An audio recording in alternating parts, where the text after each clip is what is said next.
en el día de hoy hablaremos sobre la producción artística y su impacto en la sociedad. Para hablar de esto tenemos al licenciado Diego Villavicencio, que ha formado parte del ámbito artístico durante varios años y actualmente es docente de la Unidad Educativa Maternal. Como primera pregunta hablaremos sobre cuál es la relevancia del arte en la cultura actual. Bien, muchas gracias primero por la oportunidad, te agradezco y también felicito la iniciativa de poder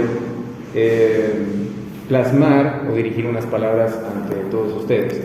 Bien, la parte cultural siempre ha sido fundamental, no lo digo yo, sino que históricamente quizás sea el elemento que ha definido las diferentes sociedades en los distintos tiempos. Nosotros vivimos en una sociedad en la que cada vez estamos más ligados a la parte digital, a la parte tecnológica, y por lo tanto también la parte cultural está estableciéndose dentro de esa índole. Mira, recuerda que cuando cuando empezó la pandemia, prácticamente la educación se volcó hacia la parte virtual, y también todos los estamentos digitales estuvieron marcados dentro de esa línea. Eso ha significado que mucha de la producción artística actual esté dentro de las plataformas, digamos, de redes sociales, esté dentro de Instagram, esté dentro de blogs, esté dentro de páginas web y esté afincada en ese sentido como parte de una plataforma cultural. Eso no significa que la otra parte también cultural que nosotros conocemos, la parte del pueblo, las costumbres, las tradiciones, la comida e incluso la forma en la que nosotros nos comunicamos y hablamos, haya estado vigente. Lo único que pasó es que durante todo este tiempo quizás tuvimos no la continuidad, sino que se lo planteó, digamos, como una alternativa diferente. Ahora, volviendo nuevamente al periodo en el que estamos, en el año 2022, siento que es un momento bastante interesante porque ha servido este periodo de pandemia como una especie de incubadora en la que se han dado nuevas ideas con respecto a los aspectos culturales. Por ejemplo, uno de ellos es diferentes maneras de comercializar las obras de arte, establecer otras líneas de divulgación o de difusión a través de otros mecanismos que no sean explícitamente galerías, museos, etcétera, y también tratar de ver la parte antropológica, es decir, la conciencia propia de una sociedad a través de dar a conocer, por ejemplo, sus bailes, sus costumbres, sus juegos, como referencias culturales, y creo que en este momento estamos en un instante muy interesante con respecto al resurgir cultural del ojo. Ok. La siguiente pregunta es, ¿qué artistas o movimientos artísticos han afectado radicalmente a la sociedad? Bueno, es una pregunta súper amplia. Te puedo dar, digamos, algunos aspectos así generales. Mira, los egipcios, a través de su acercamiento, por ejemplo, matemático e incluso arquitectónico, tuvieron también unos acercamientos que han sido pautados hasta la actualidad. Incluso el nivel de jerarquía se sigue manejando en diferentes estratos, qué sé yo, políticos, en diferentes estratos digamos, de militares o cuestiones por el estilo, donde tenemos eso como una referencia. Luego están los propios griegos, de los cuales nosotros nos servimos evidentemente como parte de la cultura, incluso el canon que tenemos establecido, que es el canon estético, el canon de belleza, parte precisamente desde la antigua Grecia. Ahora, en la actualidad, pues ha modificado totalmente el resurgir propio, incluso de la conciencia sociopolítica, y cómo a través de los gobiernos han podido, digamos, modificar la estructura del acercamiento de la gente hacia la propia cultura, a través de diferentes mecanismos, como por ejemplo fondos concursables, donde los artistas tienen la posibilidad de plantear unas propuestas como proyectos culturales, y donde reciben a cambio, por ejemplo, beneficios, donde reciben presupuestos, y esos presupuestos son utilizados para llevar a cabo esto. No siempre resulta que todos van a ser, digamos, ganadores, o no siempre resulta que todos van a servirse de estas nuevas confluencias de la propia sociedad, pero sí es una alternativa muy interesante para poder llevar a cabo este acercamiento. Ha modificado totalmente la cultura, la sociedad, y también la sociedad ha modificado la cultura, porque vivimos en un momento donde ya no solo existe una sola cultura, donde no solo existe una sola sociedad, sino que se ha subdividido en diferentes visiones, e incluso las subculturas o las contraculturas son quizás las que más demandan de un interés por el propio gobierno. Estoy hablando de los grupos LGBTI, los grupos, por ejemplo, minoritarios, o los grupos que inclusive durante muchos años se han visto opacados por el resto de la gente.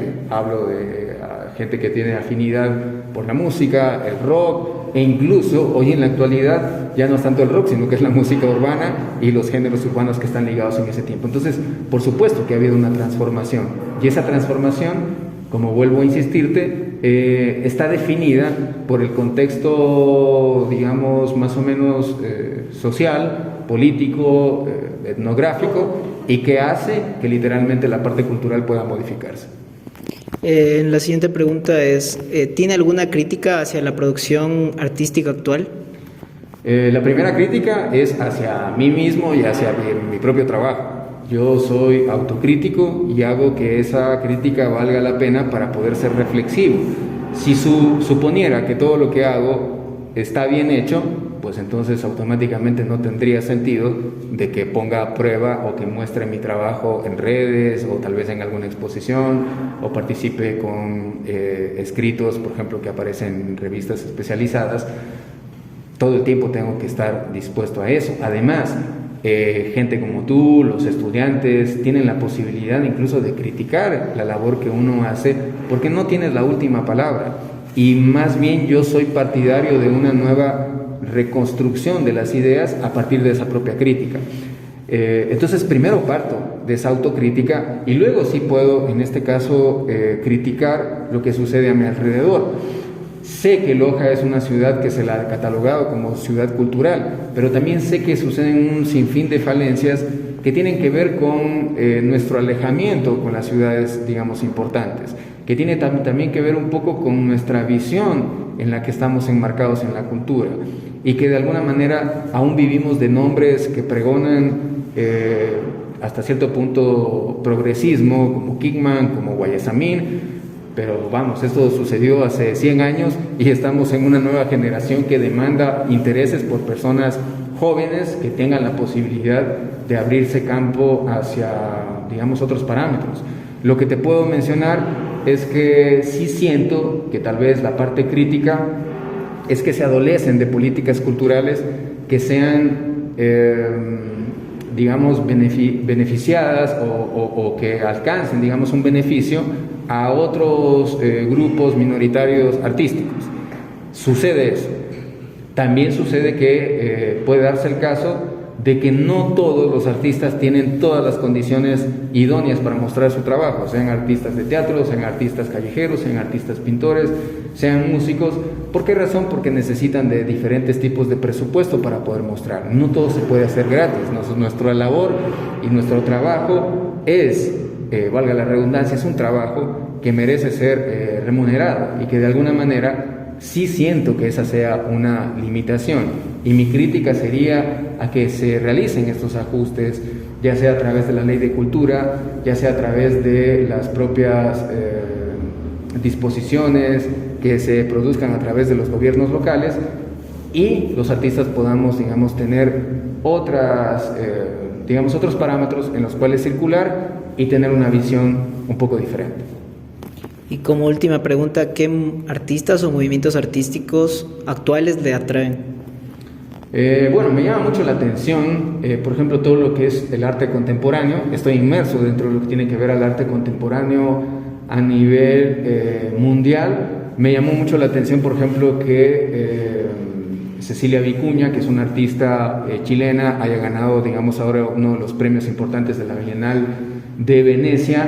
Me dio mucho gusto que una artista ecuatoriana que se llama Jenny Jaramillo acaba de ganar hace un par de semanas, por ejemplo, el premio a la trayectoria, al premio Mariano Aguilera, porque en realidad lo necesitaba desde hace muchísimos años. Es la primera artista performer que hacía performances desde mediados de la década de los 90 y que había estado casi invisibilizada porque no existían registros adecuados de sus propias acciones.